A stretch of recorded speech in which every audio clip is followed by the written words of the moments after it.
Hello, this is B Junior from Endurance Productions YouTube channel. Here hanging out in the movie cave today. Watched an interesting movie last night. It's an independent horror movie that I've obtained recently on Blu-ray entitled Salvage. Yes, that's right. I'd been hearing about this one from different YouTubers here and there, and I've been getting some requests to do a review on it and see what I thought about it and tell everybody about the special features therein, the picture quality, sound quality, all that kind of stuff. Guys, Salvage apparently has been an official selection for the Sundance Film Festival of 2006. I personally had not heard about it until maybe a couple months ago, and I did some research and found out that it's on Blu-ray and DVD. Took in a viewing of it last night, guys, and I gotta say, overall experience, it was an interesting experience, and let me tell you why. I'll do a quick rundown on the story first, then we'll get into the special features and picture quality and all the usual refinements at that point. The story of the movie Salvage I have here today centers around a young lady in kind of a smaller local community that is experiencing what seems at first premonitions of her demise at the hands of a sadistic, depraved killer who has, I think, just recently escaped from jail or something of that nature. He's like an escaped convict, and he basically brutalizes her and kills her. It basically starts out that way, and I'm going to do a few spoilers, but I will not tell you the end. It starts off with him doing this act to her, and then she wakes up at work, and you think it's a dream at first, or maybe a premonition of what may happen later. This goes on about 2 more times, and about the 3rd time around, you start to figure out that this is the way the story's going to go. It's kind of, for lack of a better way of explaining it, it's kind of the same framework as the comedy favorite Groundhog Day with Bill Murray. They take that living the same day over and over again framework and put it into an independent horror movie setting, low budget horror movie setting, if you will. And what they do well at that point is they have some decent the pros of the overall experience kind of kick in at that point. Overall, that is the story, guys. It's about her reliving this traumatic day over and over again, but each day it takes place in a different way. All the same end results happen. The same people get killed. The same objects are around her at different places, and the same experiences end up the same way, but she has to figure out why this is happening and how to keep it from happening. And it's just about her experiences throughout. And it does throw in a pretty decent little twist ending in there too, guys, so I'm not going to tell you about that, so you have to watch it for yourself or give it a rental to see the ending of it. That's a quick rundown on the story, guys. The pros of the overall experience: they had some decent atmospheric visuals in this movie, some decent practical effects. I won't say they're the best practical effects I've ever seen. There's little to no CGI in the movie, it being a lower budget movie. They didn't have a whole lot of money to do that, I believe, from the research that I've done on it. But the basic CGI enhancements that they might have done in small parts is very seamless. You won't notice it in the overall experience. The cons to the movie: the main con that I have about Salvage here, whether or not you get it on Blu-ray is relevant. The main con is the camera work for the movie, the way it's shot.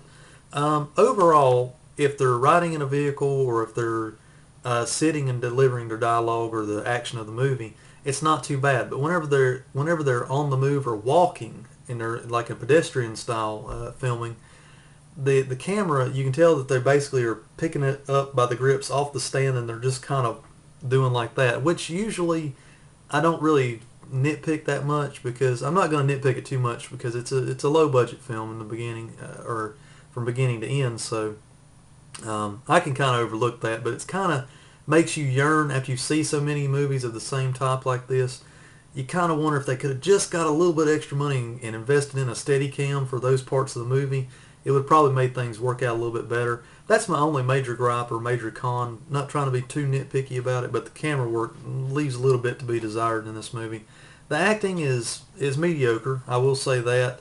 But you know, keep in mind, whenever you're watching low-budget independent horror movies, you're not really watching it for the overall acting experience. They're not usually going to be the Oscar-worthy movies of that year.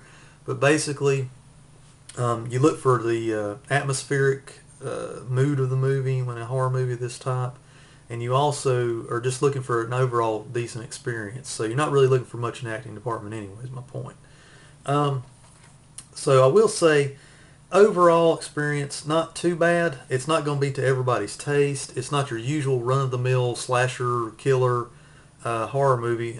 It is done differently, and that's what I found interesting about it. I'll just say it that way. It's best summed up as an interesting concept plugged into a low-budget horror movie mode. I have, of course, the Blu-ray here, care of the wonderful folks over at Echo Bridge Entertainment. They've provided this one here. It is full high definition 1080p, 1781 ratio widescreen. Audio is sadly to report, it's only an English 2.0 stereo mix, but it is a clean mix. I will say that to its credit. And it also has a 2.0 stereo uncompressed version as well. For special features of this disc, guys, it houses a director's commentary, which is basically informative about the process of the making of the movie, and a theatrical trailer. This did have a theatrical run. To what extent, I'm not really sure. I do not remember myself. I usually have a pretty keen eye for picking out the scary movies when they're out at the theaters and whatnot. I do not remember seeing this one out at the theaters. It was released in 2006, and it is in true independent horror movie format of 80 minutes long. It's not a real long trip. You won't. It's not a 3-hour epic or anything of that nature. You won't need to worry about your bladder busting and going to the bathroom or anything like that. This is the non-rated version. It's unrated, and it says it's for violence and profanity, of which it does have some in it, but it's not a whole lot of it. So, it's just the violence is mostly in flashbacks or the premonitions that she has, or dream states that she has in the movie. And also the profanity, there is some profanity in it, but not a whole lot, guys. So you could probably get away with saying it's probably around an R rating, definitely, but mainly for the subject matter of the movie.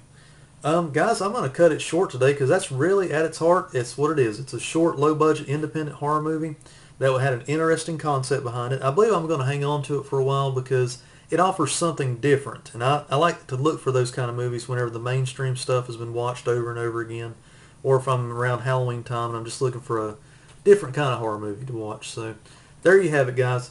Salvage from Echo Bridge Home Entertainment. You can go to their website. There'll be a link below in the information, and get it and obtain it from their website. And just a word to the wise, seek out your local establishments like Walmart and also FYE Music. I spied this copy just over the weekend at the local FYE store, after I'd already gotten this one, of course, but they had it for somewhere between $6 and $10. So it's a cheaper Blu-ray. There's not a whole lot of special features, but it won't break your bank too bad, and I think you'll have an interesting time.